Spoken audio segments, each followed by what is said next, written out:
This week, the Democratic candidates vying to take on President Trump hold another debate. And our latest CBS News Battleground Tracker gives us a look at where they stand in the early contests. There are 18 states in our aggregate survey, starting with the Iowa caucus up through Super Tuesday. Former Vice President Joe Biden is back on top, now at 29% support, followed by Massachusetts Senator Elizabeth Warren at 26%. Warren had led last month. Behind them, Vermont Senator Bernie Sanders is at 18%.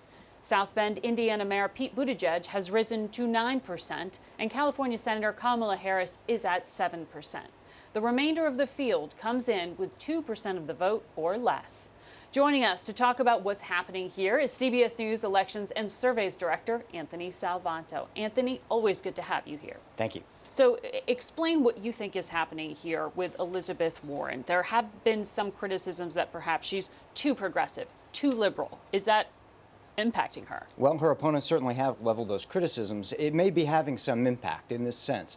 We see 36% of Democrats, and in particular those not yet considering her, say that her plans would be too liberal to defeat Donald Trump. Only 6%, for example, say that about what they think of Joe Biden's plans. It's a reminder that throughout this campaign, the key criteria for Democrats has been trying to game out who they think can defeat Donald Trump. There's another break here in that Democrats describe Elizabeth Warren as exciting in a way that they do not describe Joe Biden.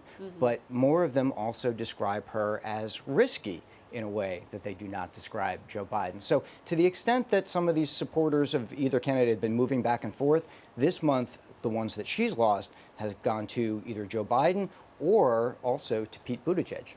And he, the mayor of South Bend, has been getting a lot of attention for moving ahead in two key states. Right. Big move in Iowa. We saw that start to happen at the end of the summer, but now he's really vaulted into what's essentially a tie for the lead there in Iowa. Also made a big move in New Hampshire. Now, Warren still leads in New Hampshire, but he's up 9 points there and is now into double digits. One of the things that struck me is that he's doing particularly well with people who say they're paying attention to the campaign, but not following it as closely on social media and on Twitter. Now, that could mean that all that groundwork that he's doing, the campaigning he's doing there, the events in Iowa and New Hampshire, is starting to pay off. So one of the things that you also found is that there's generally satisfaction with the field. So if that is the case, then why are you hearing from potential candidates that they may see an opening? Yeah, it's almost 8 in 10 Democrats who say that they are satisfied with their current crop of candidates, and that's higher than that number has been in some recent past elections. But you also see that, number one, they're not necessarily set in their choice themselves.